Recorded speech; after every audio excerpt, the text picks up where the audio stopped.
Abhishek Sharma 74 run, Shubman Gill 47 run. ಇವರ ಸ್ಫೋಟಕ batting ಬಲದಿಂದ ಭಾರತ ತಂಡ ಏಷ್ಯಾ ಕಪ್ ಟೂರ್ನಿಯ ಸೂಪರ್ 4 ಹಂತದ ತನ್ನ ಮೊದಲನೇ ಪಂದ್ಯದಲ್ಲಿ ಸಾಂಪ್ರದಾಯಿಕ ಎದುರಾಳಿ ಪಾಕಿಸ್ತಾನ ವಿರುದ್ಧ 6 ವಿಕೆಟ್ಗಳ ಗೆಲುವು ದಾಖಲಿಸಿತು. ಆ ಮೂಲಕ ಹ್ಯಾಂಡ್ ಶೇಕ್ ವಿವಾದದಿಂದ ಭಾರತ ತಂಡಕ್ಕೆ ತಕ್ಕ ಪಾಠ ಕಲಿಸಬೇಕೆಂದು ಬಂದಿದ್ದ ಸಲ್ಮಾನ್ ಆಗಾ ನಾಯಕತ್ವದ ಪಾಕಿಸ್ತಾನ ತಂಡ ಮತ್ತೊಮ್ಮೆ ಭಾರಿ ಮುಖಭಂಗ ಅನುಭವಿಸಿತು. ಈ ಗೆಲುವಿನ ಮೂಲಕ ಪಾಕ್ ಎದುರು ಟೀಂ ಇಂಡಿಯಾದ ಪ್ರಾಬಲ್ಯ ಮುಂದುವರಿಯಿತು. ಸ್ಫೋಟಕ ಅರ್ಧಶತಕ ಬಾರಿಸಿ ಭಾರತದ ಗೆಲುವಿನಲ್ಲಿ ಮಹತ್ತರ ಪಾತ್ರವನ್ನು ವಹಿಸಿದ ಅಭಿಷೇಕ್ ಶರ್ಮಾ ಪಂದ್ಯ ಶ್ರೇಷ್ಠ ಪ್ರಶಸ್ತಿಗೆ ಭಾಜನರಾದರು.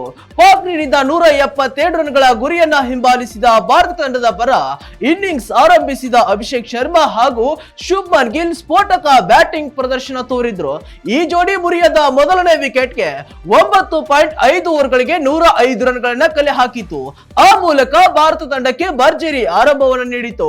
ಕಳೆದ ಪಂದ್ಯಗಳಲ್ಲಿ ವಿಫಲರಾಗಿದ್ದ ಉಪನಾಯಕ ಶುಭ್ಮನ್ ಗಿಲ್ ಈ ಪಂದ್ಯದಲ್ಲಿ 28 ಎಸೆತಗಳಲ್ಲಿ 47 ರನ್ ಗಳಿಸಿ ತಂಡಕ್ಕೆ ಭರ್ಜರಿ ಆರಂಭ ತಂದುಕೊಟ್ಟರು, ವಿಕೆಟ್ ಒಪ್ಪಿಸಿದ್ರು. ಆದರೂ ಕೂಡ ಭಾರತ ತಂಡ ಗೆದ್ದು ಬೀಗಿತು.